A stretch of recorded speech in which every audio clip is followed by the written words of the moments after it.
Riverside. Hey, everybody, Michael Wheels Parisi.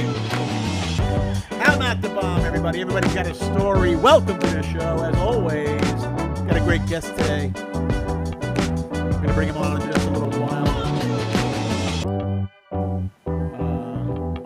And I appreciate everybody being here today. Again, Michael Wheels Parisi. I want to first say this show is sponsored today by Babes Classic Restorations. If you haven't heard of Babes, they're in Venice, Florida. And let's see if you can see what's going on. They're in Venice, Florida, and they're the founding partner of the show. Everybody's got a story. If you got a classic car that deserves a second chance, the team at Babes doesn't want to just restore vehicles. They bring history back to life. They're located in Venice, Florida. Babes Classic Restorations has earned a reputation for quality, craftsmanship, attention to detail, and doing things the right way. So if you're waiting for the right time to bring your car in, if you want to trust somebody, trust me when I tell you, they are the ones you want to talk to. Give Babes Classic Restorations a call today at 941-286-7740 or visit them at 735 Commerce Drive, Unit 8 in Venice, Florida. Babes Classic Restorations, where great cars get a second life. Tonight's guest is a true New York original, a comedian, actor, and storyteller who has been making audiences laugh for decades. Born and raised in Queens, New York, he grew up studying legends like Pat Cooper, George Carlin, and his personal hero, Don Rickles. He worked his way through the comedy clubs of Brooklyn, Manhattan, and the Bronx, and everywhere else, Staten Island, before he had the chance of meeting with Tim Allen that helped change the course of his career. Millions of people know him as the unforgettable, donut-loving Benny Baroni from the hit television series Home Improvement. He also appeared alongside Tim Allen in The Santa Claus and Joe Somebody. But behind all of those credits is a man with one hell of a story, people, about comedy, television, faith, survival, and everything he learned along the way. He's funny. He's real. He's one of those guys that comes from the old school comedy New York trenches like me. He's a friend.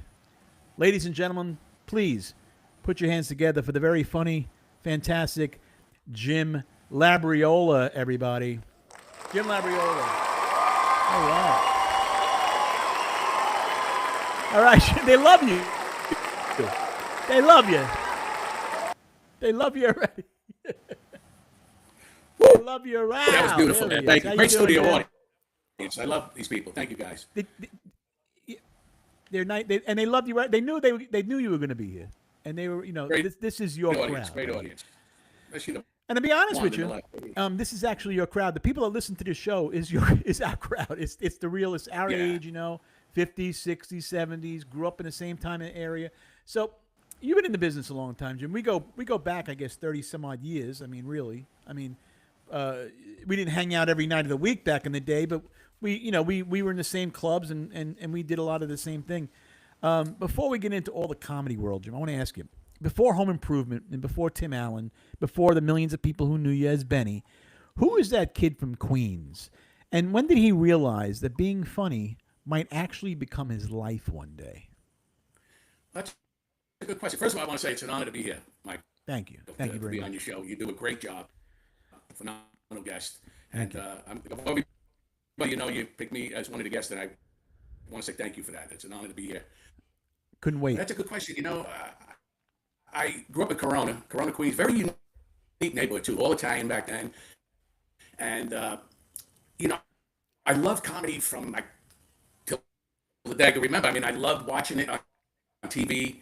And, I think about, I Love Lucy, all these shows, back then. And then, I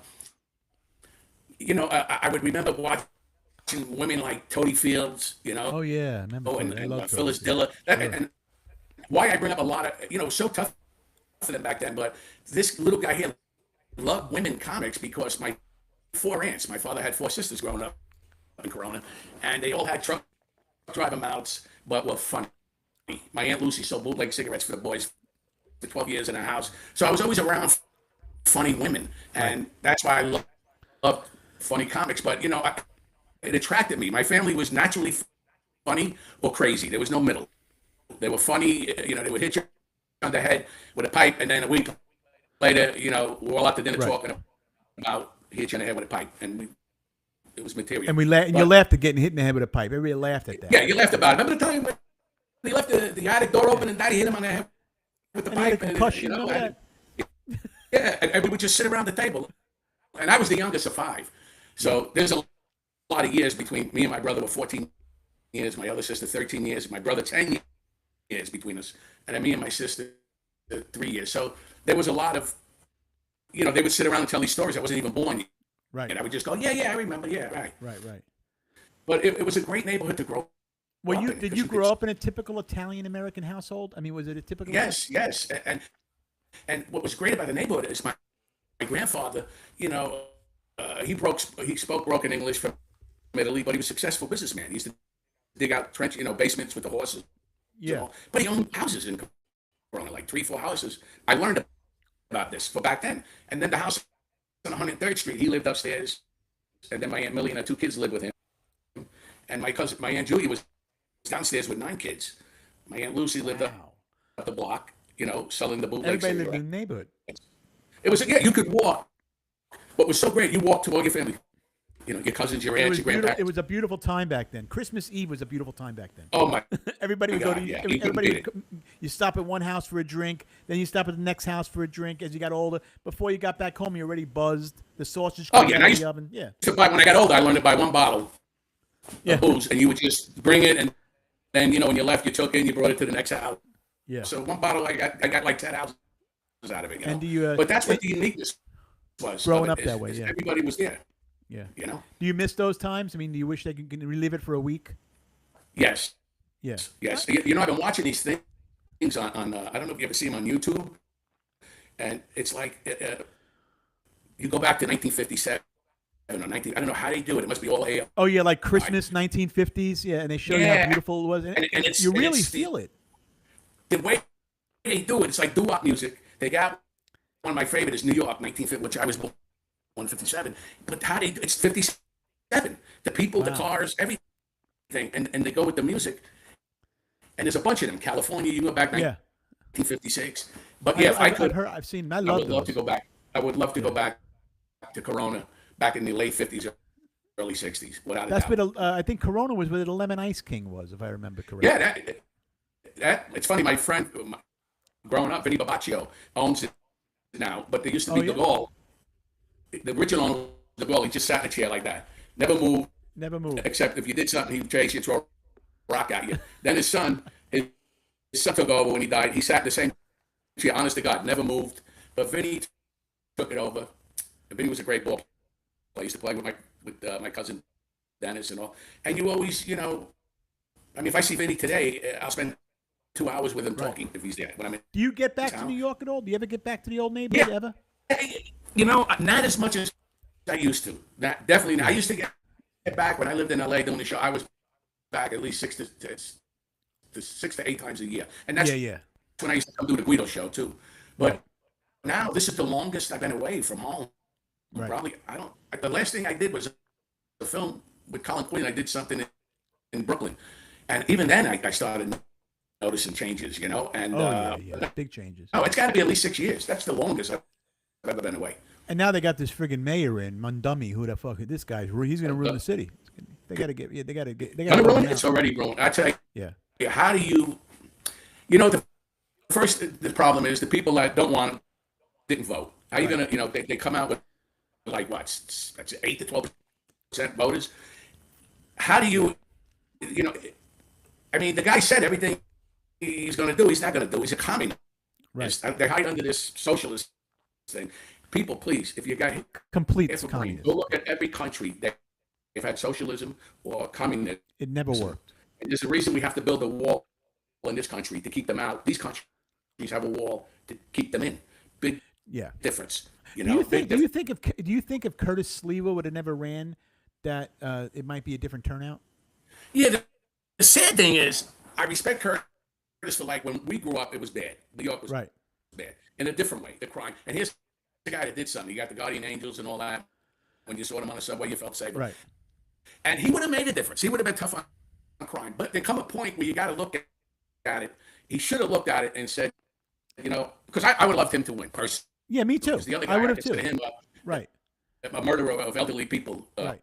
Cuomo, no offense. I agree. But I would have definitely, he should have got out. He should have bowed out. That guy, Cuomo would have been better than this loser they have, this communist they have Yeah. now. He hurt the city by not getting out Right. because Cuomo would have had a shot. At But least, again, Cuomo is Cuomo, as much as what he did. He's still like, he's not a communist. he's not a You know, communist. so- He's an old Democrat, and he's still Right. controlled by people that can tell him, hey, chill out a little bit, get this shit done, and he would have done it. and just keep your sister away from him, and that's Yeah, it. that's right. Leave everybody Yeah. alone. Yeah. So I know you. I mean, of course, and I could talk about, but a lot of the people who don't know you, and I'm sure because you've been around fucking since the early '80s. I mean, you Long you time, started I think comedy about it. before I did. I started in '87. You must have been before me. I was in the 70s, man, believe You were it. in the '70s. Or not. Yeah. You said your influence was Don Rickles, Pat Cooper, Carlin Pryor, but like, who do you like? Did you watch them on TV? And well, like back then, what were you doing to study them or read them? Or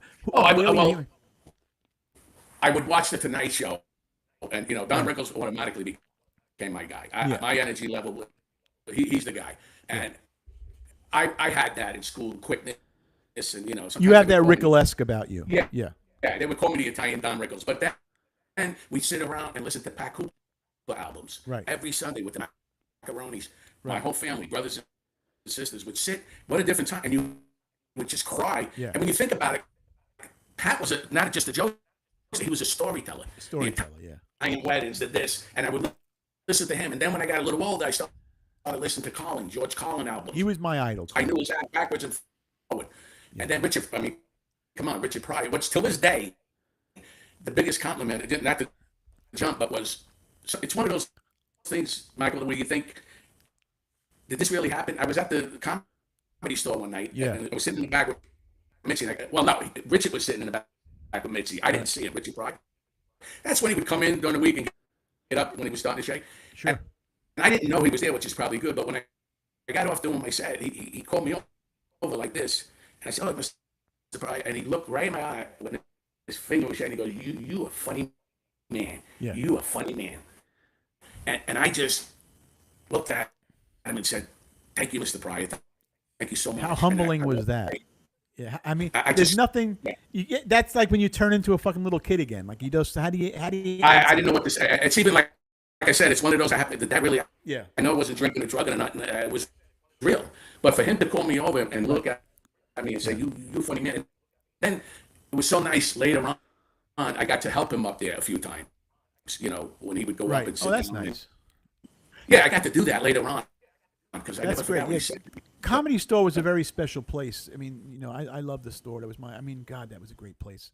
Still is a great It really place. was. It's yeah. said at my time through it, like through the '90s and stuff. It became That was the dead time. it was like a rough time where they'd have drive-bys and Yeah. Eddie Griffin and these guys would show up and do supposed to do 20 minutes, Yeah. they do an hour. Fat Tuesday and all that It shit. had a different vibe, but I still loved it. I mean, listen, I'm doing and Mitzi, I met her through John Maroney, may he rest in peace, and Yeah.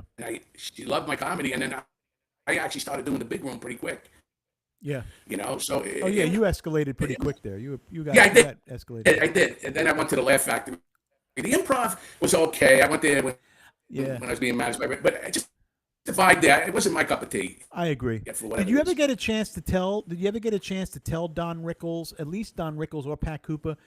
Did you ever have that conversation with them? Well, Pat, I'm in his book. I mean, Pat. Right. Okay. That I knew. Yes. I had a radio show with Frankie Pace a long time ago, and I put Jay London on, called The Boys from Brooklyn, and that's a long time ago. And that's how we were on once a week, and that's how I got Pat was a guest. And as they say, the rest is history. My first two radio shows were Jimmy's Comedy Alley in Queens, and Pat came, both of them. And Great after guy. like 5 or 6 of us, Frank D'Amico, all of us, Pat came up and destroyed us and killed. He's like, "Don't tell nobody I'm here in the basement." So we stayed. I talked to Pat all these years, all the time, Right. all the time. We became like an audience. And then Don Rickles, the funny thing, I would see him at Westbury every year. So one time I'm a new comic. I went myself, and I went in the back where the limo comes, and I just went up, Oh yeah. and I was behind the thing. I'm there. "Hello, Mr. Rickles. I'm a comedian, and here's my card if you want to come see me." He probably That's great. threw it away.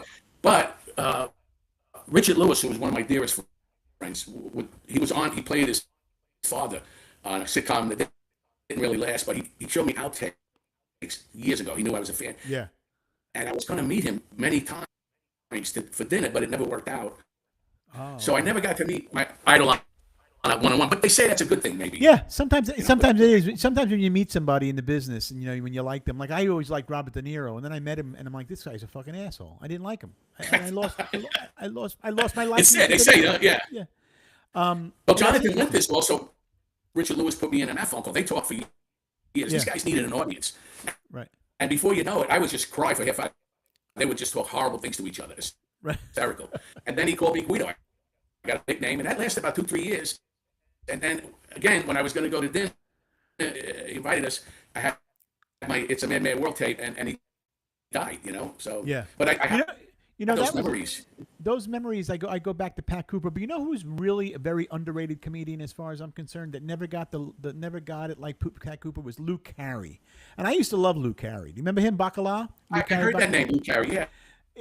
One day look into Luke Carey. He was just an under. I don't know why he was held back a lot when he was really like just as good as Pat Cooper, if you ask me. But wow, I got to go back and check his. I'm going to play a little bit of something of Jackie here. Jackie Vernon, all those. Jackie Vernon, yep. Those guys. Yeah, I'm going to play. a little something. Menace. I'm going to play a little something of you right now. Here's a little bit of Jim Labriola. Here, I don't know where this is. I think it's in Bananas Comedy Club. And we're going to play a little bit of Jim Labriola. I grew up in one of those very Italian neighborhoods where we had a lot of crime, but no one ever saw or heard anything. I didn't see nothing. I didn't hear nothing. And no matter how you got killed in my neighborhood, it was always a heart attack. You could throw a guy off a 30-story roof. The cops go, what happened? I don't know. It looked like a heart attack. Yeah, the guy grabbed his chest and fell over. I tried it up. I don't know nothing. They could be this many people. I'm not kidding you. We're all hanging out, having a good time. A guy laying right here with an ice pick sticking out of his back, right? The cops go, oh, what happened? I don't know. It looked like a heart attack. I love that guy. It always was, right? Oh, that was great. At 50 funerals, they're all closed caskets. Then I said, that's right. Michael, I said, I went to one once. I looked in the coffin. There was nobody there. It was just a hand on a pillow with a little pinky ring. And the widow, she's crying. Ooh. I said, what happened? Heart attack. I said, heart attack? I said, what, did he fall in the wood chipper when he had it?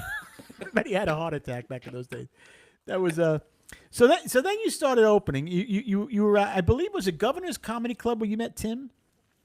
Yes, I think it was 1989. Wow, that sounds like the. And that's and that's when the turning point was. Well, first of all, before that one, when was that show that I just showed you? Where was that? That was at Bananas Comedy Club. That was, how long ago was that?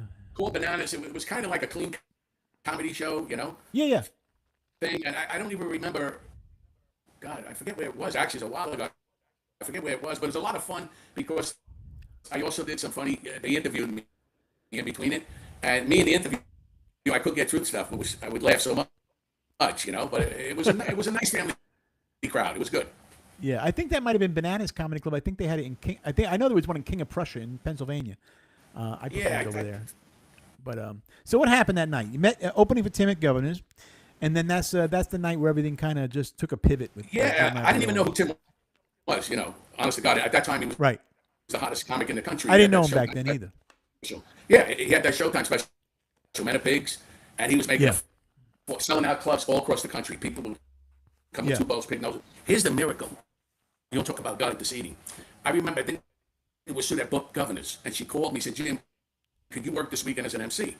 I need an MC for this guy, Tim. And I'm like, right away, here, MC. I thought I was more than that now, Monty. 350. I said, let me call you back, right? And my friend Bob Piper, who wrote a lot of one-liners for Joan Rivers and Dangerfield and stuff, he goes, Jimmy, what are you, crazy? Do the thing. This guy's hot. Whoever comes to see him will see you. So I could. Now, you got to remember, the odds that she called me, number 1. Number 2, I told her I'll call her back. 50 comics she could have called. Right. Then I said I'll do it. And then I opened for Tim that night. And by Friday night, that was my home club. Yeah. Governors, you killed it. Sure, yeah. And we were different, and we got along. And by Saturday, it was like we knew each other all our life. Right. So we hung out till like 3, 4 in the morning. And I they say the rest is history. He went back and bragged about me to, I can't even think of his name now. He was my manager too after a while. Yeah, Rick Messina. Messina, yeah, who used to book. And then Rick calls me a couple weeks later. He goes, "Hey, you're Fat Bastard." He was doing all my aunt stuff I used to do. Yeah. And I'm thinking, this the guy won't give me time at that now. I'm like, But Tim he's the one that made me move out there. And, as they say, the rest is history. It was And the rest, yeah. Then you became Benny Baroni, and Benny Baroni was a fixture on Home Improvement. We were supposed to have the spinoff too in '95. Tim had a deal with Disney, and he chose us. So I was on Entertainment Tonight twice. Me and Blake Clark, who owned the hardware store. How's Blake now? How is Blake now? He's doing good. I mean, I know he tried. I think he might have got out there again doing a little stand-up, but he was the first comic to talk about Vietnam. Right? Yeah, he was very into that. He's a miracle. I mean, he's a war hero, and Yeah. It was so fun to work with him. We always were on together.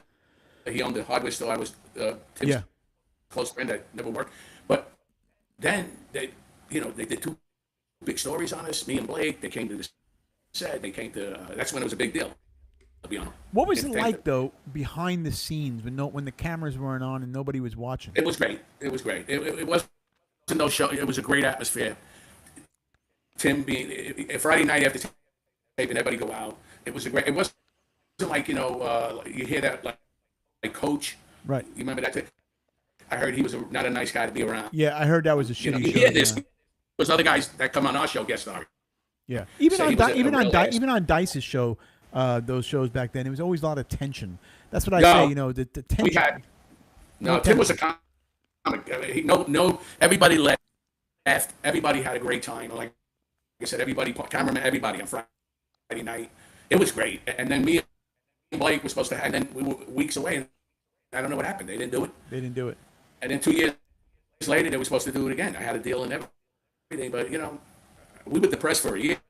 Yeah, I tell you, man, you're gonna be spun off with like the Jeffersons, or #1 show. You already got a audience of regularly back then. It was 35 to 45 million viewers. Regularly. And that's when people tuned into TV. Yeah, you were right at the end of that. You were kind of like at the middle, the end of the time when the internet wasn't really out yet. It was kind of new. People still watched television, not Netflix. It was TV. The three big networks. I mean, think about that. Like Fox. 35 to 40 million regular viewers. If you have 5 to 8, you're a hit now. You had to be selling crazy. shows out like crazy back then. You had to be. You went on sale. You had to sell out. I mean, with that kind of leadership. Yeah, I mean, it was a big deal to be on that. My money went up, and I had a lot of fun. And I like the California Club, but 20 minutes for us was like they were so easy because when you're road guys, you're doing 45. Yeah. Minutes to an hour. When did you go to LA? Did you go to LA I before moved there. you got home? They were 93. Is that when you got home? Is that when you got home? Before I went on, I did some guest stuff. Tim wanted me as a whole story as a new neighbor, and for some reason they didn't give it to me. He was really pissed. But then they actually created Benny for me. Okay. So the hard part was not being on every show. So that was a created show for you because Blake had to read for his. Mine because they thought I was so funny and they saw me on other stuff. They actually created him. It makes sense now when you think about it because that show that he was you. I mean, Benny was Labriola. I mean, I mean, it was so that character was so different than everybody else. And I mean, I didn't realize I could get people from Germany. It was like a #1 show in Germany for years and these foreign countries. So I get people all the time, asking for my autograph. And I saw me on YouTube. I think if you look it up, the guy dubbing me in German. He was funnier than me. The guy. I mean, and Australia and stuff. But I should have been there playing these casinos out there. But right. Well, but it was fun. I had the biggest thing I always thought touched my heart was one guy when he got older. Said when he was a kid, he named his turtle Benny. Yeah. Oh yeah, that's a big compliment. No, that was kind of cool. Yeah. What was it like working on the television show and then having to make that transition into the Santa Claus and Joe Somebody and like working then now you're in the movie business with Tim, not on the TV business with Tim? It was like how did that? I found it easy. I mean, it's like in the business. Not to jump ahead, but like my security business. This is what I said to my wife, and it's true for you too. After doing stand-up comedy, everything else in my life is easy. Right. Easy. So that's what I had to get used to from coming from the stage where we get the laughs. It was a different time when you're playing to a studio audience doing a sitcom, Right. or when you're in the movies. I would look and say, I would laugh to myself. This is fucking easy. Why am I playing that? But I would get mad as I always felt I should have had bigger parts in these movies because I watched these guys, even guys that we had on the show, and so you could see them shaking and all. But I found it easy. Yeah. Acting, I did. I really did. I wish I'd done a lot more of it, but then when I did the cruises, it kind of took me out of that.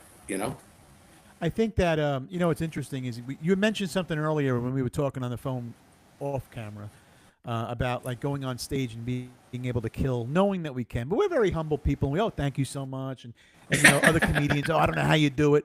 And I thought about it, and I'm like, you're right, but listen, I'm 61 now, and I'm like, I am. Bless you. Look great, buddy. Thank you, and you do too, by the way.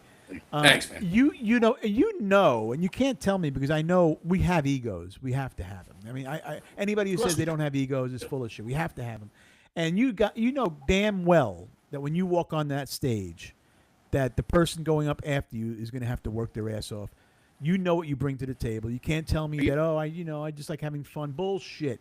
You're going up there to fucking kill it. That's it. You're 1,000% right because there was a point in my career, I don't know if it was my 8th year or 9th year, whatever it was, something clicked. I'll never forget that night. Something clicked. Because, when you first start, first I had the suit, 2-piece, then the 3, then I had the Guido sweatband. You go through different, but one night it just clicked. And I said, now I know 9 out of 10 times I'm going to kill. Right. And the truth is, I'll never forget, I had to do, I was with Rick Messina and some writer. They wanted to see me. So, of course, it was a Friday night, I think. Friday or Saturday. And it was at not the Comedy Store, the other one on the block, the Laugh Factory. Oh, the Factory, yeah. And Jamie's there. And, of course, Rick said, put him up. So he gave me like a prime spot, like 9:30 or something. Well, I don't want to mention the name, Lucas, whatever it was. But I never forget, this female comic came in, hey, Labriola, how you doing? Hugging me and all that, right in front of her, because she was a sweetheart and very funny. But I didn't know. I went up and did my thing. It was only like 20 minutes. I killed the room. I mean, it was over. Honestly, God, it was one of those, forgive me, God, I'm trying to stay on. But it was one of those nights, like, close the door. You're not going to. And she had to go on there after that. Right. And remember how, hey, Labriola, how you doing? You look good. Yeah. Walked out, didn't even say Didn't even get. good night and nothing. And I'm thinking, was I supposed to go up and suck on purpose? Exactly. That's what they want. What do they want me to do? Like I years ago, even when I opened Vadice, I used to go on stage. I was going on stage for kill. I wanted to kill. I wanted to be the best one. Of course you did, and you always did. Thank you. But you're the same with you. You know something? I just did what I did, especially being a road comic where I had to do 45, 50 minutes. Right. 20 minutes I could do in my sleep. Yeah. If you had to go on stage right now, they say, listen, real quick, I need you real quick. Do me a favor. Go on 20 minutes. You're going to go up right now cold, and you're going to fucking kill it. That's right this without a doubt. You can do it. You just know. And that's the God's honest truth. If they said, Jimmy, there's 5,000 people, we need you to go down there. I don't know. I would just, because I know guys that if they don't work all the time, they get nervous or whatever. I just don't know. Listen, I think it's a gene in me. Yeah. I have it. I don't know how to describe it. I just don't know how not to be funny, even right. off stage. No nerves. I never get nervous. People say you get nervous. I don't get nervous. No, I don't. I No. just don't fucking get nervous. All right, that's the way it is. No. I get excited. You know what? I feel the same way. You're supposed to feel this. You're supposed to. I don't know what I feel. I say a prayer to God before every show, and I can't wait to get up. Sometimes I'm more comfortable there than I am off. Yeah. Because I am it's too. the only time in my life, Michael, when I'm truly there in my life. That's truly focused in the moment. Jim Labriola being him. Right there. That's Yeah. it. I'm not thinking about tomorrow or what happened yesterday. I'm right. And on stage, I can go. I've been up there with fevers, 102. Yeah. My leg, I can hardly walk. But once you get up on that stage, it's all gone. There's It's gone. nothing The pain, like it in the world. there's Nothing like it. nothing. No. But even just talking about it with you right now, like I'm ready to go on stage. Like I want to go on stage. I know. Me too. Let's go. I want to put a tour together. All right, come on, guys. You see, 2 masters out here. And they're Come on, listening. book the tour. I'm Yes. telling you, Joe Rogan's producer, and they listen to the show. All of them listen to this fucking show. Trust me. Well, Joe, I gotta say about Joe. All right, Joe. I always thought Joe was a good guy, and too. I'm a little nuts too. But Joe can fight. I'd have to use a Yeah, we'd mic or have to something use. like Yeah, that. yeah. But Joe, you gotta get me on the show. I want to go on his show too. Oh, I yeah, want he'd to be talk great. about number one. Well, I want to talk about what my business do, human trafficking, a company that we help with that. Yeah. Good things like that. I know and I offered him. I own a security company. We're in like 40 states. Yeah, My like main you went crazy. You went nuts with this company. You just became like. it's unbelievable. We do everything. I'm the king of the truck stops all over the country. But our main offices too are in like 30 states. But we have Houston and we have Dallas. So when that moron was coming after him, the meat man. Oh, the whatever Liver frick his- King. I couldn't get nobody to tell him. I was going to tell Joe. Joe, relax. I was going to do it on the house. Yeah. I put a couple of guys down there that would protect him and all. But I knew nobody how to get him. So if anybody knows how Joe, and I also want to come on Joe and talk about I never forget what he did. I used to call him the fake Mexican. Carlos. Oh, Carlos Mencia. Mencia. I'll never forget. He goes up, and I don't know him. He's new and all, and he goes on before me. And he does way over his time. Yeah. And I called him on the side, and I said, "Come here. You see that name, Labriola?" I said, "If you ever go 1 minute over, I'm gonna knock you right out." I said. He looked at me. I said, "Don't look at me. Hear what I'm saying to you. I'm gonna knock you right out."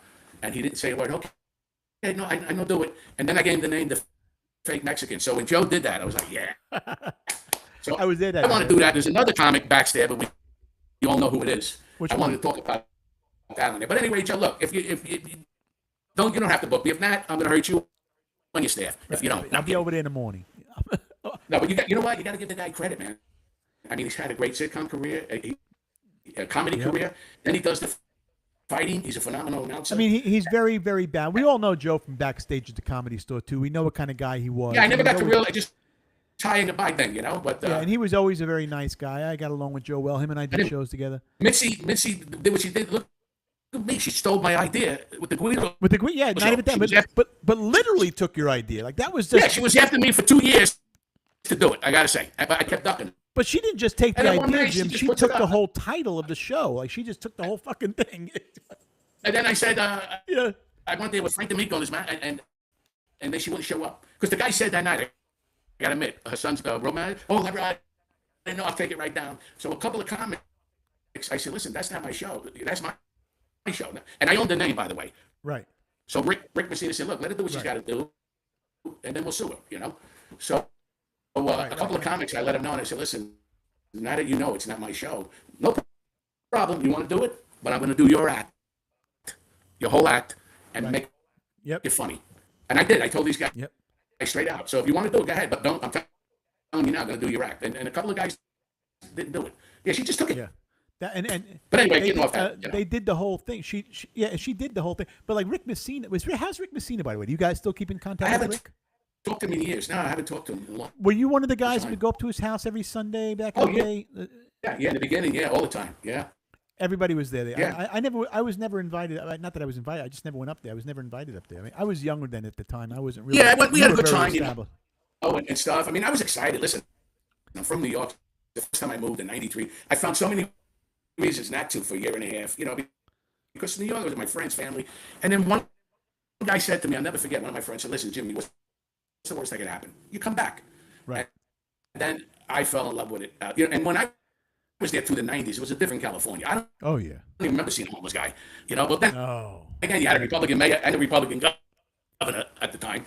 And I it was- loved L.A. So it was exciting. I loved it too. I loved my sister said to me 2 weeks later on the phone, she goes, "You ain't coming back ever, are you?" Yeah. I said, "No, I never did."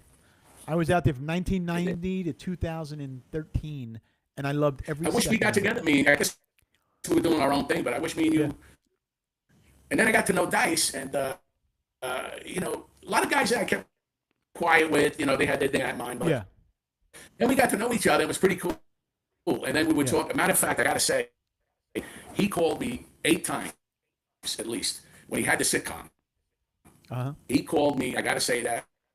I was living at the Oakwoods then, across the I street. remember you lived at Oakwoods. I was going to say you lived at the Oakwoods Yeah. in Burbank. Yeah. And then I bought a house after that. Right. But he said to me, "Jimmy, you're the guy. Come down, please." And then Rick kept telling me, "Now Tim's looking forward, to you doing the spin-off. and I would have got that, even though it only lasted a year. I would have made it $500,000. They offered like 20 grand an episode, you know. And I really appreciate it. So we got to know each other, and what happened? He liked, you remember, you know better than anybody, but he liked crank calls. And one night he called James. Oh, Woods. he loved that. We'd spend until Yeah. hours in the morning. We'd be up all night. He called James Woods like about midnight, Yeah. and I don't know if James, somebody said something or whatever, and I acted like a mob guy, and I said, I'm gonna take care of the guy, and he was so great, and I said, and he goes, no, Mr. Caboni, whatever name I use, he goes, no, I say, hey, Mr. Woods, it's done already. Yeah. You can't stop it. And he was like real nervous and all, and I don't know if Dice ever told him if. Probably no. It was a crank Dice call. would never So never Mr. tell Woods, him that. Yeah, he would always live. yeah, it was a he crank would call. stay that way. Yeah. He used to Yeah. piss off Danny Aiello because Danny Aiello had a very big ego, and Danny always thought he was like a Shakespearean actor, you know. And you couldn't. And every time Dice would see him in a show, he would always say to Danny, you know, I tell you, I watched that in that show. You were very funny. What do you mean I was funny? I wasn't supposed to be funny. Oh no, I was laughing so very good. And Danny wanted to kill him because Danny had this ego too. You know, what the fuck? Yeah, I is didn't know funny? Danny could play softball against him. I used to play in the comic strip team, and when me and God, what's his name, the big Italian guy, God, D'Amico? for so many years. You know, used to say, I know what's the bouncer doing on stage was his opening line. Whatever. But when we got on the team, they were the worst team for years. We became the best team, first place. That was in New York City, right? Because Aiello Yeah, was a he played bouncer at Central- the Improv. I heard, Well, wasn't and he? then Aiello played on another team. We played against him and his son. You So know, you He were in got- the comedies. took an acting. You were in the comedy. You started in comedy in New York in the '70s. I came in the '80s, so you were already It's, in. New yeah, York. it's kind of weird, man. In the late '70s, you know. Didn't you leave and come back? It's yes, I did leave, and I got my life straightened out. Let's put it that way. Okay. I stopped, drinking. A lot of it I don't remember, but like the old improv. What's it? Man loved me. I did. I had no material. I used to ad lib. I used to get 3 guys and ad lib a dating game, Right. and it became so good at it. It became like part of what I did. And so she passed me there, and then a Catch a Rising Star one time. Wow, this is the late '70s too. You used to have to stand online to give you 10. I think it was like 15 numbers, and people. Well, I knew people like people, and he made a phone call, and I got on that night, Right. and I sucked. That wasn't that good, and my friend, I was so upset about it. So this time I said, I want no help from nobody. Nobody know. And I parked my car. I was drinking all night. I parked my car on First Avenue in front of the line. So I got a number, and I went on that night. I had a green leather jacket, and Lillian Tolch, I think her name was the MC. Oh, I remember her. Don't know what I did. Almost you could call it a gray out. I don't remember much, but Wow. I know I killed the crowd. She hugged me, going, "Oh my God, Gabriel, you killed!" And they said, "We want you to come back," and I never did for a while. It's like when I did this. Yeah. My What do you watch think got about big. what do you think about the comedians nowadays? And I'm saying the young comedians who are out there grinding, not the Right. ones who are famous, and then the way we were out there grinding. I mean, comedy, I think, even the culture of stand-up has changed so much, even the way we do it and the way they do it. We do it totally different. Well, number one, it's saturated. Yeah. I mean, there was a time when I saw a comic, I saw somewhere, you would go, "Oh wow!" It was like a big deal to Right. see, and everybody in the industry, comics knew each other. Even the clubs you went to, the waitresses knew you. You knew them. Everybody, yeah. Everybody knew everybody. I couldn't wait to go to Clearwater because they all knew me, and then we'd have barbecue. We'd go to the pool Right. at the hotel pool. I mean, it was like a big It was treat camaraderie. for them when I come in. So I go there twice a year, and there was an environment. Now I'll go into a club and say, "Hey, I'm Benny from Home Improvement." Okay, that's nice. $8.50. Right. Yeah. No clue. They don't care. No. It's just and no more it's culture. a different. I mean, now you have to have a podcast really to. Well, podcasts are really hot right now. I mean, you'd be great for a podcast just to Well- have your own show. Well, I had one. I had one probably before it was really anything. Right. I had one, and I had big names on it. It was only audio at that time. Right. And the That's guy, right. I was in California. It was perfect. He knew it. And then the next, we did about 18 shows, and all. The guy disappears. It Yeah. turns out, and the manager guy, he was perfect in everything except he was a drunk. I had no idea. I lost it. I should have took the downloads right away, but he kept everything. So Maybe, something. Get say back up that. there again. Get it, do it, start it Yeah, I again. thought about it. I really had. But you know something? Everything happens for a reason. Even I get this account because God has blessed me abundantly in a whole nother way that we'll talk about Right. later. You know, I mean, that really brought me joy and happiness. You know. Well, and that's what I wanted to. I want to touch on something because Yeah. you went through a personal transformation and a faith transformation. You changed your direction. I put down the booze and a lot of Yeah. stuff when I was 26, actually. Yeah, but you also got involved in a faith-based way, I think. Yeah. Yes, I did very much so. That happened in '99. Okay. Yeah. And how did that happen? Like what came on? Who tapped you on the shoulder? What happened at that point to say, you know, this is the way I'm gonna do this now? Well, my life changed at 26 when I, Okay. you know, put certain things down, like the booze and all. And I always had a relationship with God since I'm a kid. So you I always believe did. Okay. Always did. Oh, no, from day one. Okay. Here's the thing that changed my life. I mean, God's always had. I was about 8 years old. I was in my friend Jose's house in Corona, and I don't know why this book was there, like a little black book. Till this day, I don't know it was a Bible, what it was, but something drew me over to it. And I opened the page, and it said, "If you pray every night, you will see God." This is the God from God to me to you, and every night from that night on, I've never gone to bed without praying. Wow. Even when I was drunk or something, I still said my prayer, and I see Him all the time. I see Him through you. He works through people, you know. Right. And you got involved with people, even in politics, and gun things. You went on tour with people. I did that for. And here's the amazing part. You know, as a comic, Victoria Jackson. She used to be on Saturday Night Live for 6 years. She's very concerned, and she asked me, you know, we're going to be in. At that time, I was living in by the Nashville area. We're going to be there. You want to come? I was going to say And it she was the lives in Tea- Franklin. That's why I knew you. I knew that. Yeah, it was the Tea Party Express. Used to be 3 giant tour buses traveling all over. And that's when they would get crowds 30,000, 50, 60,000. So I said, okay. I came there to do a little guest spot, and it was a table. I just figured the stage was a little table. They pulled in the parking lot. But again, I killed it. So the guy in charge, Russo, I think his name was last name. He was Reagan's right-hand man when he was younger. Wow. And he said, man, would you travel with us? We'd love to have you. And so for like 2-3 years, I traveled everywhere. Here's the thing. I did comedy in the daytime, right? Outside, which is like, for us now, outside. But something, That's the hardest. I clicked. I just clicked. But I clicked it. I don't remember one show I didn't kill because, you know, they have all these big politicians. And in the middle of it, I'd go up and do it about 20, 25 and just kill it. And by that time, they were so happy to hear comedy. They didn't expect it, you know? So I did Sarah Palin when we were in Boston, was the guest. They must have had like 40,000 people there, and I just killed it. I don't know. Sarah Palin show? What's that? That was Sarah Palin, you said? Yeah, she was the guest speaker that time. So okay. they had I about love 30, her. 40,000 people in the great. park. And with the bus, and then I come on in the middle and did my thing, and then I met her 2 more times. So every time I met her, she go, "How can I forget you?" With that voice, you know. And she's a very nice lady. And it was just, you know what, you would have got been great. to see politicians as regular people. Oh yeah. At least I got it. And the Tea Party was just incredible. Most of the people were veterans. And the park was cleaner when they left. And, you know, we had a Mexican on there that was in jail that used to rap and stuff. We had the main singer was a black guy. You hear all these things about race, you know. And they were all rehabilitated. Anybody? Yeah. And you know, well, this one guy, the Mexican guy.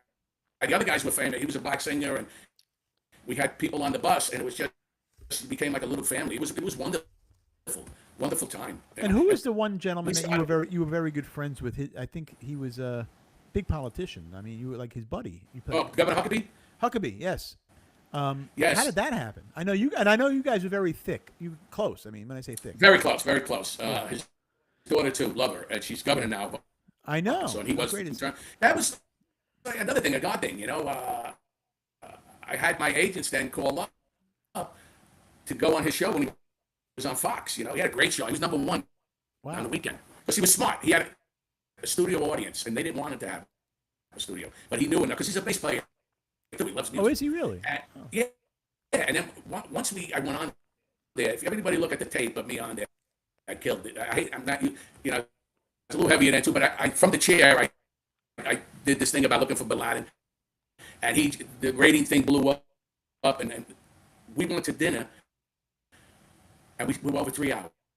You got a guy from Arkansas, a guy from Corona, Queens, and we talked for over 3 and became like this. close. Yeah, I and then his remember daughter, when he seeing ran for president, asked me, he said, my father like you to come on the bus, and I worked a couple of weeks with us. I said, sure. And if I didn't do that, I never met the people I did that helped me start my security And business. do you still keep in contact with them at all? Yes, You all the do. time. He's So you can, ambassador. I have to call him ambassador, no more governor. but He's the you ambassador can to just call Israel him when you want to. You can just call him or text him whenever you want if you wanted to. You have that Anytime. access. And his Anytime. daughter. Call him, text him. Even his daughter, Sarah. That's no wonderful. problem. And then I didn't even know I met you even got involved with the American troops. I mean, you did comedy in yeah, Iraq. I didn't know that. I went to Iraq in 2004 for 8 days. And that's when the stuff was really hitting the fan with Fallujah and all. It was Right. called Comics on Duty, and I was like the celebrity host, and it was incredible. I mean, the Black Hawk. We took the show where the USO didn't go, put it that way. We went to them. We'd go to a cafeteria, they'd make a stage, and we do it there. We did it 40 soldiers where Dan Rather was interviewed Saddam. I stayed on a Marine base a couple of nights with a couple Amazing. of thousand Marines, It was an incredible time. It really was. That much, and to do just that. be doing that for America, is just to just know you're Oh, yeah. there representing our country as And I've done stuff the with Wounded comic- Warriors, and Yeah. things like that. You got to give it away. You got to give it away, man. I wanted to ask you about surviving in this business because you're still doing it. I mean, whenever you want to do it, you can just do it. I mean, that's you choose to pick. That's the your own nice battle. part is that now I do what I want when I want. God has Right. blessed me. But financially. surviving through. Do you have any disappointments? Were there any disappointments or personal struggles? Without getting into the personal stuff, but what about disappointments or regret course. or people that really, I want to say fucked you over or, Oh, yeah. I mean, setbacks Definitely. the public don't know about, things like that. They don't see those things that we 100%. go through. Yeah. And I know there's a lot of comedians that have been influenced by Jim Labriola. I was one of them years ago who was very influenced by you. Thanks. And we talked about that. We're not gonna, we talked about that. I appreciate that. But and I said my piece to you. But there are a lot of No, you did, but it was very nice. thank you. Yeah. And there are a lot of But then again, I got comedians to out there. compliment you. You were one of the last guerrilla, real as far as killer on your throat comics. I mean, go look at him on show. Well, that's what we No, are. back it up. Go on Showtime with Dyson's special and watch everyone, and then watch him, and you'll see what I'm talking about. Real funny. Thank you, sir. I appreciate that, Jim. And I knew comedians back in the day, and I'm going to bring it up lightly. There are a lot of comedians who would blatantly do you. I mean, guys like Vic DiBattista and other people that would go on stage, and I feel that they were using your, not to get you all aggravated. Now, listen, we've talked about this a number of times, so it's not we've gotten past the aggravation. It is what it is. But Obviously. I think it's a shame that people will put aside friendship over that, how greed takes over. Don't you think how greed, they'll put aside friendship over a fucking joke or something like that because they're so weak-minded. It's a good one because you find out who people really are when they start getting a little fame. I did this show 9,000 Weeks for how many years? I had everybody on it. Now you got to remember, I'm sharing the stage with 4 or 5 other. I got to go on in between the best of the best, and I had fun with it. It was like a family. Johnny Rizzo, Joey Cola, all these guys. It became so popular. I used not like Hulk with non-Italians, but it was a love. There was a love there, and if somebody would have made it for my show, I'm the type of guy to go, wow. Right. But then there's one guy in particular who I was friends 40 years. Well, I thought I was. Then he got a little popularity, and then you see the real person. Yeah, Throwing everybody under the bus. And the left, this person, they think they're big on Avenue E or Avenue D. But something, I don't even have a resentment. If anything, I feel sorry for them. I do. I wouldn't want that life, no matter what they have. I wouldn't want to be who they are. I agree. We're better people. And I than wouldn't that. want to be, I can hold my head high. I've helped many friends that came out the kind, got them agents, and one in particular got him on, and he did a great job. You can only open the door, but he got it on an episode of Home Improvement. Wow. And I don't begrudge that to anybody, but it's, and I tell comics, don't give up, man. Cream rises to the top. Cream rises to the top. and have fun doing it. And mistakes are made to learn from. And Right. disappointments, you can't, it's going to happen all the time. You're going to be disappointed. People are going to BS you. It's a business where, the agents and all, they throw the carrot in front of you. They always know what That's to right. say. Yeah, You pimps. know, years ago, agents made careers. That's right. Managers made careers. Now, it's like they handle somebody big, and now you're kissing their ass. Exactly. It's reversed now. I've had friends that try to get an agent and go, well, you got what credits do you got? TV. And Right. I seen him in the play. Yeah, you got. Well, how do you get a TV credit if you don't have an agent? It's all backwards today. It makes no sense. No, if you're not happy doing it and you're miserable, get out of it. Get out of it. What do you think about today's sensitive culture, Jim? About the sensitive Oh, cancel yeah. culture and Yeah. what people are going It's through? bullshit. Yeah. Yeah, I think It's bullshit. I think it's awful. Comedians are It's afraid ridiculous. can't take chances now. You don't want to go on stage and take a chance, No, you got to take a risk in life. I took one in '93 going to California. I took a risk the night I wanted to crap myself when I first headline my first gig. Being a headline. I was shaking, but I always walk through the fear. You have to walk through the fear, not around I it, agree. not under it. You have to go through You have to it. walk through it. The only way you can teach all you want comedy, which is good. There are guys to learn, but that teacher's going to take your ass and probably put you on a stage. Right. That's where you're really Right. going to learn through the That's where you're really going to learn. failure. And it was a different time for us then. Like I said, we had a lot of one-nighters. We had this, we had that. It wasn't saturated yet as it No. is today. Who are some of your favorite comedians today out there working? I mean, do you are there any of them that you say, wow, he's got it. He would have done well back in our day. Oh, God, I'm ashamed to say I'm the worst with names. I forget names. I like my wife. I'm at that age where I got to call her honey. What about Bill sometimes. Burr? How do you like Bill? Well, Bill Burr's not. How about Sebastian? He's kind of the newer Italian comedians. Yeah, I think, again, listen, nothing the way the guy's doing whatever he's Yeah, doing. he's Keep doing doing it. great. Yeah, I know. I love Multi-millionaire. Sebastian. I have nothing I against him. think I he- love Sebastian. I think his bits are incredible, some of them, but when I saw the whole hour of him together, Right. it was, it was okay. But Right. but when I heard like just a bit, just that bit, it was hysterical. I mean, you got to give it to the guy. But I was doing that 40 years ago, Right. Right. But he's got good If management. you were going to put together a show, he does. He's got his wife also is Yeah. big people. So I regrets nothing. I'm not a guy, never been envious. So I'm not saying. I'm just No, me saying neither. he's good. But I know guys that are road comics that are like nonstop. There are comics out there right now that are fantastic that will never get a break. That no one will ever see them. They will never get a break. They're in the middle of the road somewhere in Wyoming right now, killing crowds, but no one will ever know these people. But they're making money. How many of They're those making guys do money. we know in our life, right? And that's what I was going to ask you. If you had to put together the perfect show, then they don't got to be Italian comedians. They could be anybody. You're going to produce a show, and it doesn't matter dead or alive. And you had to pick 5 comics for the perfect show. Joe Labriola presents. Right off the bat, I go Joey Cola. Oh, 100%. I got to give you that. Yeah, Joey off the bat. Cola right off the bat. I put you in there. Thank you. So I got you, Joey Cola. Got to put Johnny Rizzo in there. Yeah, I like Got to Rizzo. put different. Put Rizzo in there.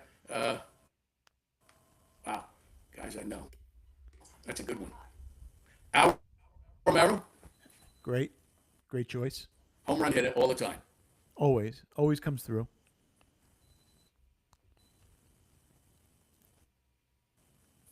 I put if I put Colin Quinn in there. I think that's a great show. I think that every one of those people you mentioned will come through. Yeah. They're going to do their 100%. job. And they're all different. There's not one like each other. Not one like each other. Everybody's going to go out there. You know what you're going to get. You know it's going to be a great show. The people are going to get their money's worth, and it's going to be a great show. We should put that show together. You know what? We should. That's what was so great about the Guido show. It was like a family. We're all back there laughing. I know everybody wanted everybody to do good. We're back there laughing our ass off. And you know what? My thought was everybody killed because all you had to do was 15, 20 minutes. Right. So you want everybody killed. We had a built-in crowd for years. My friend used to sell the tickets hand by hand. I kept Jimmy's Comedy Alley open probably a year longer, a year and a half longer than it should have been. Who are the original Guidos?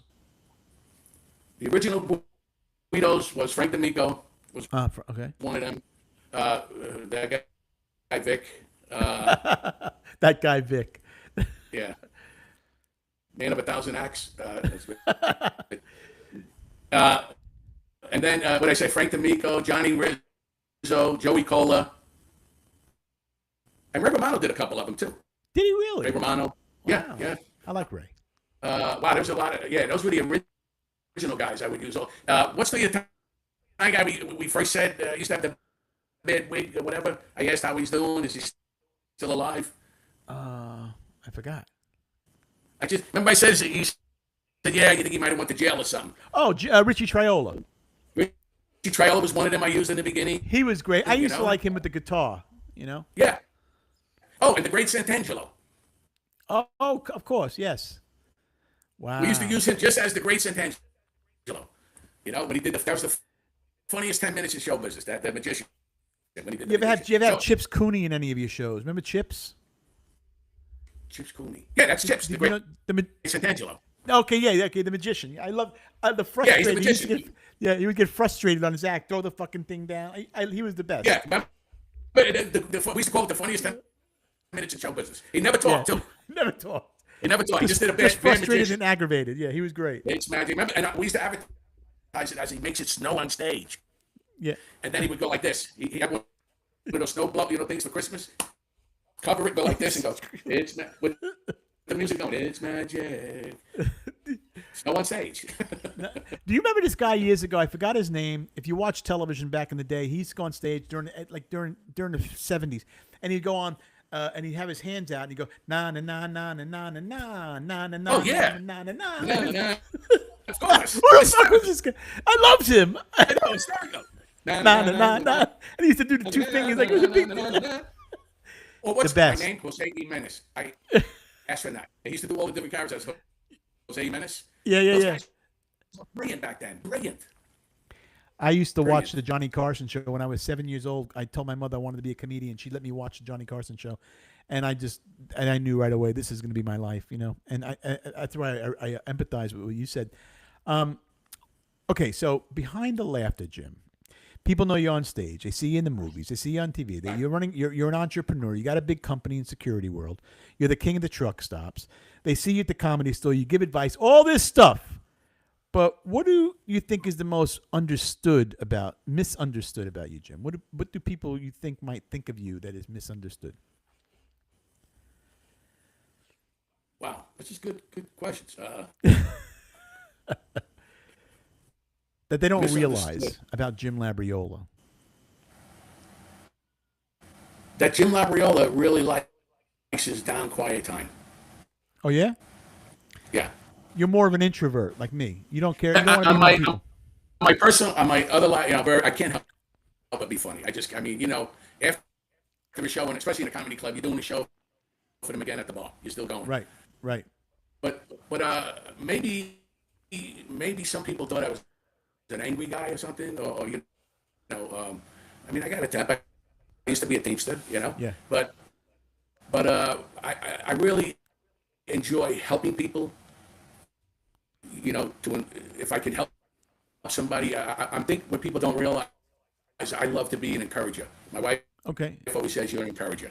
I love Encouraging encouraging people no matter what it is in their life and showing them sometimes things about themselves that they don't see. Right. Gifts that they have that they're maybe not using, I really enjoy that tremendously, Being a person that that can help other people and you enjoy watching that you Yeah, help. yeah, and I like helping other people, and I, like if I'm in a women's shelter, doing a show like for charity or something like that, I remember that more than when I did Carnegie Hall. And that's Right. the God's honest truth. I remember did that. poor I church, remember when you did Carnegie Hall. I remember it too. I've Yeah. never seen it. and I did like a poor church once in Florida where I lived, and I told the pastor, yeah, I'll do something for you. It was Christmas and I'm sitting in my car and all these people, it's a poor town, a poor church, who's bringing this and cakes and all stuff. And I'm sitting there and I'm watching, and this is a big night, for them, and I'm crying in my car, and then I go in there and there's no set up. It's a little church, and there's and my friend, I brought him and his kids, and they wound up singing. My opening act was the kids singing Christmas song, and then just in the middle of the room with a mic, and then there's a table of women, like a big table with just women in the middle, and these people are laughing and laughing, and at the end I find out those women from a shelter, you know, and the night I gave them, and I'll tell you what, so I get emotional thinking about it. Now, okay, don't get me wrong, I'm not down in Carnegie Hall, but that's the things I remember, was giving it back like that, because those people will always remember that, especially that's a women's shelter. These women were abused, you know. Yeah. So, you know, That's a wonderful thing. kind of stuff. Or the troops, you know. The troops, yeah. Those are the things that stay. When you're done with it, you can walk away and feel good about it and say that was fantastic. You know, you're Yeah. proud of yourself. They're those proud of yourself moments. I get Carnegie, emotional still thinking about it, you know. yeah, Carnegie Hall was a big deal. To play Carnegie yeah. Hall, and you know it's interesting when. How did you feel I before could- you were just walking Who out? was there to see me that night too? Oh yeah. Yeah, I introduced him to the crowd and stuff. Yeah. How did you feel as you were walking out on that stage? Did you get? Did you feel anything, or did you zone out and just do Jim? You know, it's funny. We did theaters coming up to Carnegie Right. Hall, Right. right? And it's funny because all the other theaters, you know, I could see the audience from the stage. You know, Carnegie Hall Union, you're sitting there and you're watching on television, and the guy he opens the door, and then you walk out, and you're just Jim Labriola. You're just another Yeah. crowd, but you felt it. You know, you just knew it was Carnegie Hall when you went out there. It was just. You it felt was like incredible. sometimes you feel like a little kid. Sometimes like I you know, It was- knowing it. You know. The one other stage that gave me a thrill like that, I was with my old manager. We were looking to bring the Guido show into a casino in Atlantic City, and I went on. I think it was where did Elvis Presley perform? Was that the old Hilton Hotel? Yeah. Yeah. Yep. And the guy took us on the stage, and I'm not kidding. A chill went up my arm, and my manager felt the same Yeah. thing. And it's only 1,600 seats, but it's amazing. But the stage is like just goes back all the way and back and Right. back. And I'm thinking, oh my God, Elvis was on the stage, Sinatra was Yeah. on the I stage, know. Liberace was on the stage. You know, and I was just standing on it, and it definitely, I felt something on that stage. Yeah. And I Well, felt it's that with Carnegie, but the difference in Carnegie, I had to get, I had to start into get to my. and way, Carnegie you know, is your hometown. You're in your hometown. I'm looking now, the first row. You know. I had friends that bought tickets for the front row. You know, and, It's like you see yourself in the audience. Like you could have been in that audience. You know. Yeah. Now you live. I'm not gonna say where you live, but you live in an area that's not close to a lot of comedy right now. I mean, they have places, but we don't go up every night like we used to. I don't go up every night like I used to. No, there's an improv. There's a couple of improvs up here, which I did years ago with Blake Cock. We sold out the whole week when we did the guys from Home Improvement, the hardware guys. But do you ever find yourself missing wanting to go out and hang out one night just to go see what's going on? With there's somebody there, like not like if I know if I was performing at the Improv or if you were performing there, I'd go see you. You know, but I don't. Well, I don't just go to comedy clubs. I want to see. She's very funny. Like I said, I'm a big fan of female comedy. I don't know when some people go, "Oh, they're not." There's some females out there funnier than guys, you know. Yeah. But her name is Rachel Feinstein. She's one of my friends. He's the chief of police, and his wife is called Rachel Feinstein. She's hysterical, and you can see her Netflix special on Netflix on HBO. Yeah, you can see a Netflix special. No. You can see a Netflix on Netflix special. HBO? It's called Big Guy on Netflix. On Netflix. It's called Big Guy, and she is hysterical. And she was here, I forget how many months ago, and it was great because she brought her kid and my friend, and they hung out by my house all day. And then I went to the show at night. She even asked me to get up. It was she packed it out, and I don't know. I had that itch to go. It would have been easy, but I did. Right. I don't know. I just said that's a night. Yeah, I have a Maybe I hard was just time afraid. going to comedy. Maybe I was afraid I wouldn't have got off. I know. I have a hard time going to comedy clubs now. I don't know. Maybe because being a comedian, I'm always. I don't want to say judging, but Not an audience, Michael. We're yeah, not, I got to be there. You know. I can't sit in the audience. I'm not that guy. I'm not that guy either.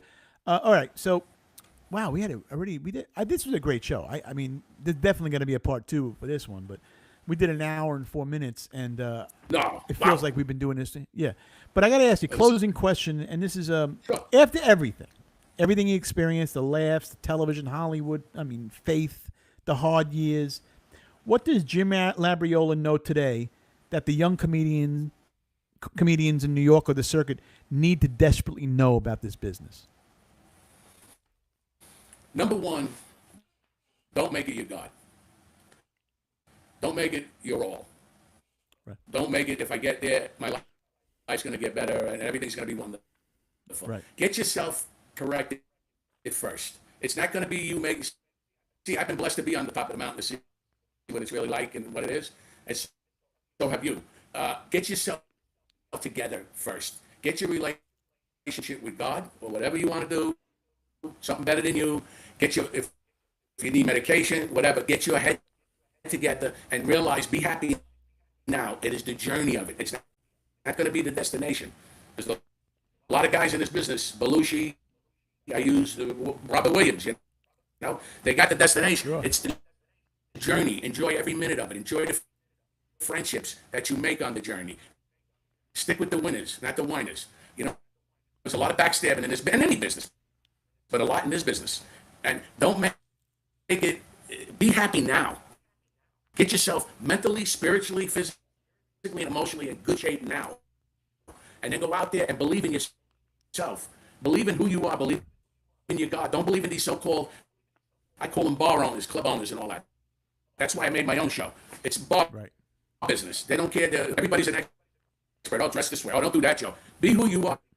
It takes time to find out who that real person is on stage. And it'll click. And enjoy every minute. The journey goes by fast. 100%. You couldn't have said. I mean, I couldn't have said it better. I mean, that's exactly right. They need to know that. I think there's no depth in this business anymore. They don't even know why they're on the stage. Are they on the stage to do comedy? Are they on the stage to build an Instagram following? Are they on the stage to be an actor? When we were on the stage, we wanted to be comedians. That's all we were. And anything else came after that. I agree with you 100%, man. It was great. I had a great time with you today, Jim. I really appreciate you being on the show. You know, you have an open invite. And you, anytime you want to come you on. made it easy, and I wish you nothing but true success. I hope you. Please come listen to. I hope you enjoyed the my interview. friend every day. This is a great show, by the way. This is great. People needed to know Jim Labriola a little bit more, and I think that's what we were bringing to the show. I know I could have got you. We could have been ranting and going nuts. I don't think that was what it was about. No, this was good. I really. Know. This is a nice pace. This was nice. Yeah. You know, this was And, real. I'll tell you. We had a good time. Make it easy. Thank you. You know? Thank you. Ladies You and do a great gentlemen, Jim job. You really Labriola, everybody. Let's hear for Jim Labriola. We gotta give props to Jim. He was no, really.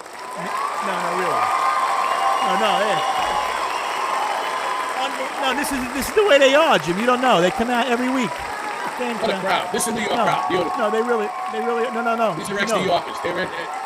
And we're gonna come to a town by you people. We'll be out there. We're gonna bring Yes, I love it.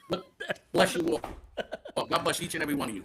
Thank you, Jimmy. I appreciate it. And anytime, you got my number. Thank you, Call me Michael. anytime. Lot of success. Let's do this again. I think maybe I want to bring you on if you don't mind, like coming together. We could do like a co-host thing. We could do a show and bring somebody else on. Anytime, it'd be an honor to work with you. Thank you, brother. Anytime. We'll talk soon. Thank you. And watch the show, everybody. Definitely. Yeah, and again, Listen. where can people find you? I know you're on LinkedIn, but your business, your company, you want to tell them anything about what's going on? It's called Premier Protective Security, and you could, I guess. I used to have the website, Jim at AOL. Yeah, if you want to write me, you know what? Jim at AOL.com. Why not? Jim at AOL.com. You can write him and you can see him on Instagram. Only legitimate, because I'm in the security. I will find you. I will track you down, and I will hurt. I will find you and I will kill you. I remember that. That's the greatest. Yes. Right? I have special skills. Find you. I will find you, and I will kill you. I will kill you. The greatest cheer. And also you can find Jim Labriola on LinkedIn too. I think people are out there on LinkedIn. Yeah, LinkedIn. Definitely. You can find Jim Labriola on LinkedIn. That's why I do a lot of business on there. Yeah. So look for him out there, and we'll have him back on the show, people. So no worries. This was great, and it'll be on. I'll send you the link, Jim, when the show goes. Right now we're live, but after the live show, like I said, it's going to go to Spotify and all that, and I'll send you a link to the show. I want to buy the audience lunch, just the whole audience. I remember Jim. Sweetheart, when you get a chance, come in. But I know. I used to mumble it then. Everybody drink. You can't do that. Yeah. And it's always sweetheart. The wait. Sweetheart, get it. She's always a waitress, right? And you pick on a black guy, and I go, he's a good sport. Sweetheart, when you get a chance, give the black side. All right, brother. This was This is unbelievable. great. This I had was this is one of my better shows. I have to say, one of my best shows. this was phenomenal. This was phenomenal. I appreciate it. You got a gift doing this, buddy. This was good. Thank you. You call me anytime, man. I will call you. Trust me. I need. Yeah. I Anytime, want. man. I This is need great. people I can feed off of. You know, a lot of. I've had young comedians on the show, and we're still live, by the way. I'm not stopping. I've had young comedians on the show, and they're great for about 8 minutes, and then after that, it's like we're done. What are we talking about? They didn't experience anything yet. They haven't done. I'm like, why the fuck are we here? You know, why are we here? Why did I call you? But you know, you got to give people a break. But after, Well, that happened in our business. Remember when we were broke? Guys, we could do 40, 45 Yeah. minutes. Then they had these guys that did that when they got saturated, they only had they used to do the show. They only had 15 minutes of material. Yeah. And now people were sending them out on the road, and they go, well, what road? You know? yeah, and then I remember Adam Sandler, God bless yeah. him. I tried to help him in the beginning. I said, yeah, do my act if you need. Honestly, because he became. I knew that kid was going to rock it. You know? Yeah, we knew Adam back. I don't know Adam what was good. Adam was going to make it. Fallon was destined to make Yeah, I it. just knew he was going to do it. But I remember he had a couple of gigs where he had to do a lot of time. I tried. He probably didn't remember, but you know, I liked him, and I said, you know, listen, even my stuff, you remember, whatever. Don't worry about it. Use what you got. Yeah. You know, that's how we were back then. You know what I mean? Yeah, you know, So- it's different when you steal somebody's act is one thing, but Right. if you're in an area and you got to get through and you're having a hard time because maybe the demographics is challenging. We've all done it. We've all Let's had face to. it. We've all had to say We've all the done sign of the cross and do something, and that I mean, was really come on, only when you- intended for a minute. It was intended for that night. Yeah, I remember MCing how scary it was when the guy goes, "Could you do in between do a couple more minutes?" And it was like, "What? Yeah. Do a couple more minutes?" Oh crap! I said, and then you realize now you need 5 minutes just to warm up. Yeah. You know, remember when 3 minutes? Can I do 2? Yeah. You know, like how people run the light and they want to stay on for an hour. I was never one of those guys. I was done. I wanted to get out of there when I was supposed to get out of there. I didn't give a fuck about trying to prove myself to anybody. I could do 3 hours like Chappelle would. I'm done. How many minutes? 20. I'll be off in 19 and a half. Don't worry about it. That was very cool. You know, I didn't realize a lot of his shows were only 20 minutes back then. Yeah. A lot of his shows in Vegas were 20 minutes, maybe half hour. Yeah. For the singers. Yeah, that was it. You know, Eddie Griffin would go on stage at the Comedy Store 2 hours. Paul Mooney 3 hours. I'm like, you know what? I'm not. I have nothing that long to say. I want. I to be hated home. that more than anything. I didn't give a I shit hated it. who they were. And that's true about Carlos when I told him that. I said, come here, can I talk to you a minute? I said, that name, Jim Labriola. If you ever go fucking minute one more time and do that again, I'm going to knock you. And he didn't say a fucking word. Then I called him. I used to call him the phony Mexican. Because he has no Mexican. Yeah. One of them. Zero. No, he's half Honduran. so he's German, only and then the half other one is like Hispanic. Nicaraguan. Some shit like that. Yeah, Honduran and German. His name is Ned. Yeah, he's not Mexican. But Yeah. you know what? His career. And now he's got to History pay is for it too. $8 million in back taxes. He'll be calling Tony Camacho for gigs. He'll be calling anybody. He'll try to be calling anybody for a fucking one night of this guy. Did he Tony, really come on. owe $8 million? $8 million. He owes $8 million in tax. Yeah, he's not. It's crazy. Well, his reputation, once Joe Rogan did that, called him out, though. Oh, yeah. Like you said, he stole complete fucking bits, the guy. I mean, he was blatantly just taking hunks of material and just doing it. I mean, he was stealing and from you Freddie don't know how Soto. lucky he is that Joe was just verbal with him. Yeah. Because, I mean, Joe's smart enough not to do it on camera, but he could have fucking. Yeah, I was there that night. I watched it. Oh, and were I you? was also there when Really? Oh yeah. And I was also there when Carlos was on stage in the main room and George Lopez came over from the Laugh Factory and took him backstage in the main room, George Lopez, just to come and see Carlos and slapped the fucking shit out of him and said, "You ever take my act again, this is going to be not the last time you hear from me." He slapped him in the back fucking stage. Yeah, I was there for that too. That was crazy. Wow. Yeah, so he was stealing from everybody. He didn't care. And I wish we're all in town shit. I wish I got to hang out with you more. We both did in real life, you know what I mean? I really did. Because yeah, of course, it was different. the only thing at Rick's house, they smoked fucking pot. Like it was like Cheech and Chong movie. And I'm not, I don't like pot and all that. I mean, everything you grabbed was a fucking pipe. You know, you go, can I use your phone number? No, that's a pipe. Yeah, everything was You a know? pipe. Yeah, Yeah. everything. Everything was a fucking pipe. I'm just going to use your pen. No, that's a pen pipe. No, that's a pipe real quick. That's fucking funny, man. Write that down. Yeah, Ricky, drop your wallet. No, it's a wallet pipe. No, it's a pipe. No. There's a pipe. It's a pipe. It looks like That's a a wallet. Yeah, I found your shoe. No, it's a fucking shoe pipe. That's a big pipe. Every fucking thing. That's all they did. They sat there, smoked pop, morning, noon, and night, fucking stoned, and eating all Morning, kinds noon, and night. of junk food. You know, and Yeah. I'm fucking straight. I don't do that shit. You know, and then it was Yeah. good. Mike came out in town. Mike Reef. I told him come out. You know, I like And he started Grief. getting How's he doing, by the way? I meant to ask you Yeah. how Mike Grief is doing. He's good. He's doing Good. good. He's been married a long time. I got him on fucking. That's what I was talking about. I got him on Home Improvement. Yeah. Okay, that's the guy, Mike Grief. And then I I got him like an agent Mike when he. But see, that's what we do. That was my friend. I didn't. You know what I'm Right. saying? You fucking. I got him to fucking pot there, and then you know I heard. Now I only met him a couple of times. Frankie Laporte. From Chicago? Yeah, I think he's from Chicago. Yeah, Laporte. Yeah. He had a bad car accident or something. Yeah, yes. Ago. Yes. Now, Yes. I Yeah. met the guy a few times. I liked him. He wound up working with Rocky But you- Laporte. Rocky Laporte. Right now, the couple of times I met him, I never forgot he was a nice guy. Right. So when I heard that happened, I told him I fucking sent money right away. Right. You know, I sent the Yeah, there are people that nice you know. little bit. Yeah. They had a thing, a fundraiser for him. You know, I That didn't was even nice. That was nice you did think that. twice about it. You know. No, that's nice that you did that. I think that we should put together a show. Just a few of us. We'll put some newer guys in there, and you know, just have a good. I think it would be fun to just do it in a few cities, and we could do know what? Arizona, Yeah, what fucking be- I mean, Florida. Al lives in Florida. One thing about Al, I don't know if you've ever seen this old act. He's fucking. Oh yeah. Al's a killer every time. Oh God, how many radio shows we've done over the years? You always count on fucking Al's gonna knock it out. Right. Rizzo, when Rizzo's on, Rizzo could go in, but when Rizzo was on, he's fucking on. Now remember, He's killing. Yeah. we're only doing 15, 20 each. Which makes a big difference. It would be a dangerous show. And I treated everybody good. Yeah. When I got it in the big time with the hotels, I was paying guys $3,000-$4,000 for fucking 20 yeah. minutes. Yeah. And then I would pay them more. You know, when we were there for like 3 nights. Remember, I never played comedy clubs in a hotel. Right. That's why I had my own show. I sold it.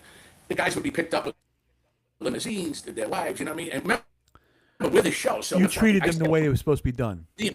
Yeah, I used to get a per diem for all the guys to eat at the hotel, at the restaurants too, every day. I did it right. Yes. I always fucking shined myself, you know. And we were on a roll there at hotels for a while, and then 2008, That was the and end. the of economy everything. won. The kind of show I had, the money they were paying, that all those hotels dried up. We were fucking getting standing ovation everywhere. Yeah. It was We crazy. were on a little bit of a roll, and I treat the guys always good. They'll tell you, you talk to Rizzo, ask him if I always treated fun. No, and I did we know treat that it. because they always said they always said how you would treat them and how it was. Richie Benavides still can't figure out. I'm the only fucking show he had in it. You know, his new club never did like his original. He could never. Right. No, the It original was is always beautiful the and best. all, but I'm still the only show sold out. He doesn't know how I did it. Because Yeah. had a good You show. still talk to My you friend still, used to go. you still talk to Minervini? very rare. We've talked a few, you know, like on I talked to him about maybe 3 years ago for a long time. Okay. A lot of things I learned about him. But he had to go through with a couple of wise guys out there Yeah. and shit. He's been through some shit. And but we text once in a while. We do stay in touch with a text. You know, I don't got nothing bad to say. Me No, personally, though, I like Minervini. I didn't like a lot of Long Island comics. I didn't like a lot of those guys. I wasn't a fan of those guys like Truson and those guys. I was never a fan of them. Yeah, I wasn't a It fan was of. only Joey Cola. A lot of- Joey Cola was my. I Oh, liked yeah, Joey. no, he- Always liked Joey. He's not even in that category. Yeah, I'm talking No. about like Jeff Jabrowski and. Yeah, I was the guy never that into did- those guys. Yeah, never into them. Yeah, I, those fucking guys. Farentino I and went- all them idiots. I never. After him, there's a couple of guys I put through a window over the years that people don't. Yeah. Well, you know, and you know, I don't talk much about this, but it's taken me a lot of years. It's a family thing. It's like a fucking. We used to call it the library of the clot. Uh-huh. And I would come out of nowhere, yeah, because I love people. I really do. But I would Right. get, when I got mad, it was almost uncontrollable. My father had it. My brother had it. My grandfather had it. And it took me years and stuff because, some, you know, so, and thank God. Because I'd be dead or in jail or whatever the fuck Right. now. Yeah. And a couple of guys but it was always guys, Michael, that you would have wanted. It was always a comic that you wanted to slam in the face. Right. Yeah. He Like, deserved it. like one night I'm at the Catch a Rising Star. I tell him years ago, and I was with my friend Bob Piper, who used to write it. big guy too, big muscular guy, great guy. You know, he was a drummer for a famous band, and he wound up writing. We just happened to be. Yeah, it was the guy that Eddie gave Freddie Prinze the gun that when he shot himself. Alan Bursky. Was that Alan Bursky? Alan Bursky. Yeah, I don't remember the guy's name, but he was like an asshole. He was at the bar, and I don't know. He starts interfering with our shit, and then I just say, "Hey, buddy, we're not talking." And then he got stupid, and that was it. I went fucking blank, and I'm on top, choking him, and they're trying to get me off him, you know. Yeah, I tried. I knew you had a bit of a temper. I knew you had a bit of a temper out there. Well, when you didn't like somebody, or you felt when they wronged you didn't like anybody wronging you. No, wronging me or a friend. Right. If you fucking talked about, like, even Vic at the time when for whatever reason, the guy I was supposed to play, he wanted me to play the Riviera, the guy from The Sopranos there. Sharippa. Rick's telling me, "Oh, you guys are gonna hit it off, you two, right?" Okay, fine. I go there and he's walking and talking. Hey, I heard about you. And then I said, "Yeah, my friend Vic." As soon as I said Vic, he goes, "Oh, that fucking guy." Yeah. With his cuz turned me right off. Yeah. Steve Sharippa. Turned me right off. I didn't like. Yeah, I was the type of guy, like, if we're He was out, a jerk off. I didn't like him either. I talked about him on one of my first. He was a fucking complete jerk off to everybody. Yeah. I didn't like him, and then because he did that, so now he books me and I cancel it. I cancel the fucking thing, and he goes, "What do you mean you cancel it?" I said, "Hold on, you want me to fucking? Did I say it in Spanish? I'm not coming." Right. He goes, and I said, "Do me a favor, don't pull that fucking I know who, because you know I know. We both know. Right. That's how I want. We both know. Right. So let's just leave it at that. Goodbye." Good. Yeah, I didn't like him. Never. He treated me like shit. I never went back there either. I fucking hated it. I didn't like him. He hated Pac. Oh, I know. Fucking hated Pac. Yeah. He thought he was a tough guy, Shrippa. He took it to heart. Yeah, and then another guy. It's funny. I was talking. John Manfilati. He's another funny guy. He opens the nice. We've been friends forever, you know. Yeah, Manfilati's funny.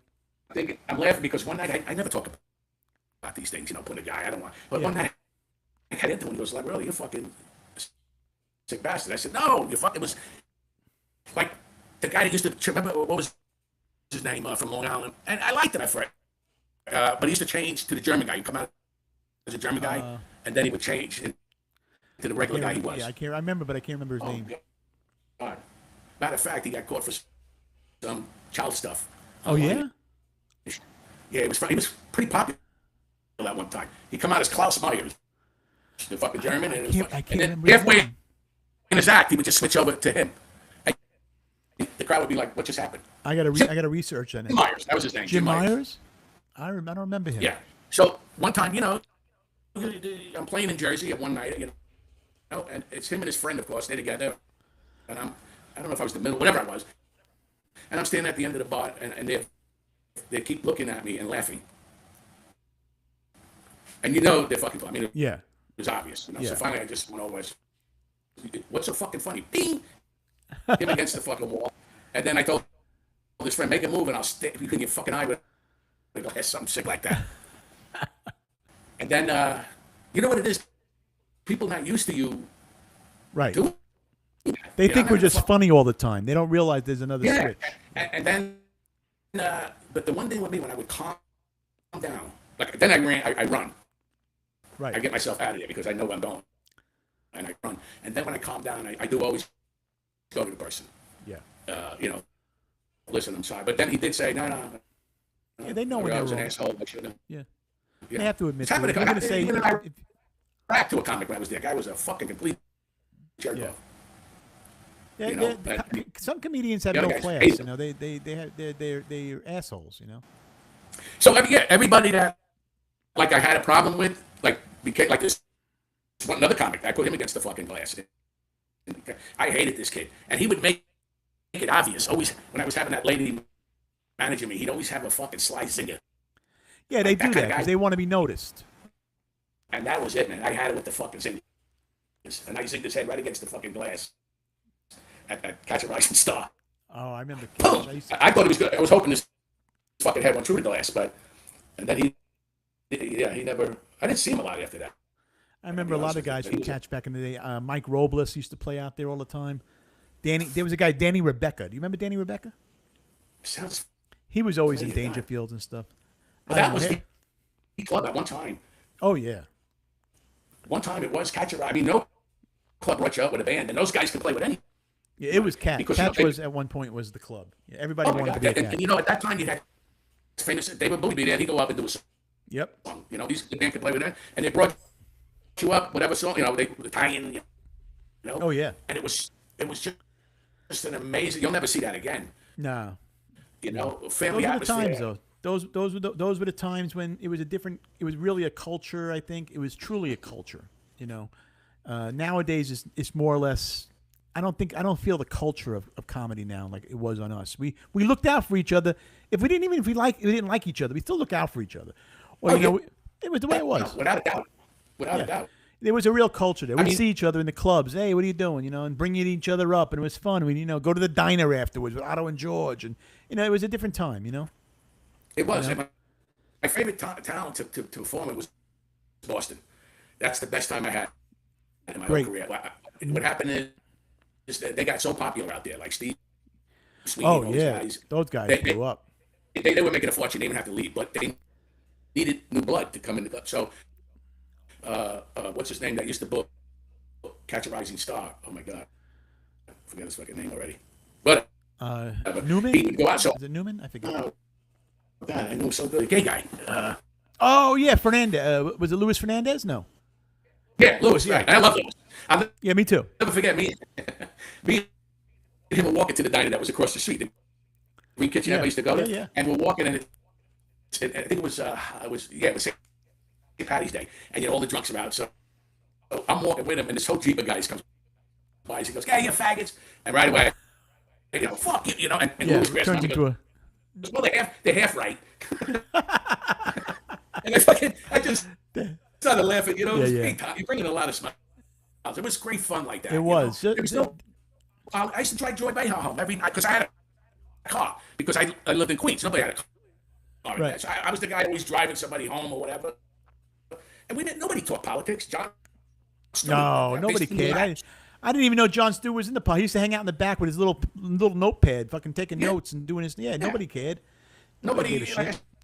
said, I drove Joy Behar. She's a lady. I drive home and we sit in the car bullshit. I gotta say, she had me on her show Yeah. once on CNN. And she knows I'm Republican. Bush was the president.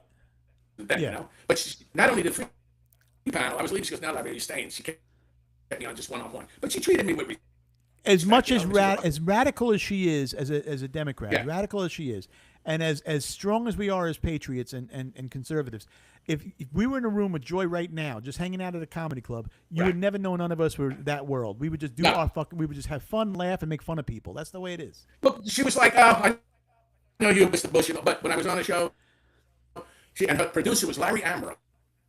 Oh, I He used to remember be a Larry real Ambrose, gay guy. sure. But Yeah. he was hysterical, and he fucking. I thought he hugged me so tight when I was on the show, Larry, and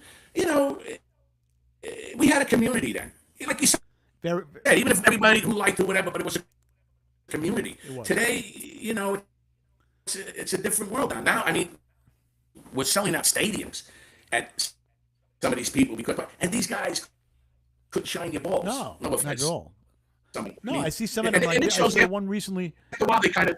Would you ever think you see a guy go on stage with no shirt? I know. It's like there's no. No fucking shirt. They lose class. They don't. When they go on stage, they look at them like, how the fuck did you get to this stage? I don't get it. They look homeless. Some of Yeah, them. they're But the homeless. guy- They look like they're no acts. They're like half a retards walking around. Well, the guy that his thing is, I could never thought I'd see that, and he's fucking happy guy, and he goes on with no shirt. That's his whole thing. Yeah. And then he's made a movie and all that, and that came through Joe Rogan, basically. Right. Yeah. Yeah. Joe launches a lot of the, You know, a lot these of the guys- derelicts. Yeah, he launched all these guys, but what happens is they start going this way after a while. You can only go so Because, far. A you know- person could take you to the top, but you got to stay there. You Yeah. know, if you, We had more guys like that. You had like weird acts, like they don't last long. Novelty acts, like what was his yeah. name? Remo Phillips or whatever. Emo. He lasted 20 minutes, and then he dated what's her name? The female comic. I would even put Bob Nelson in that crew. I like Bob. He was a great comic, but he Yeah. didn't go mainstream like a lot of the other people. He was just Bob, and he did his No, thing. no, and he was Eddie Murphy and him with it like this at one time. Yeah, At the Improv. and he always stayed where he stayed. He never launched, And No. you know, there's reasons for all that. And I had nothing against Bob Nelson. I'm just saying. I mean, I No, just no, no, picked I him know what out you're of a hat because he was one of He those was hot guys. that time with He had an act, but Jiffy Jeff. I can only watch him. Yeah, 10 minutes with Jiffy Jeff, and I was done. I was finished. I didn't want to watch anything. All right, Jim. What a great show. I'm gonna go. Fucking. I'm gonna. You got me on that one. I don't edit the show. Hey, Jeff's good. All right, give me 2 hot dogs. Yeah, do me a favor. Give me medium rare on that. Yeah, no, I saw that part. You know what, Jeff? Jeff, we didn't mean that. When we get a chance, give Jeff. Yeah. Wait. That killed me when you used to do I that. love you, man. I love you too, brother. We'll talk soon. Thank you. All right, thanks, All right, man. everybody. Good night. All right, I gotta pay. Let me get off.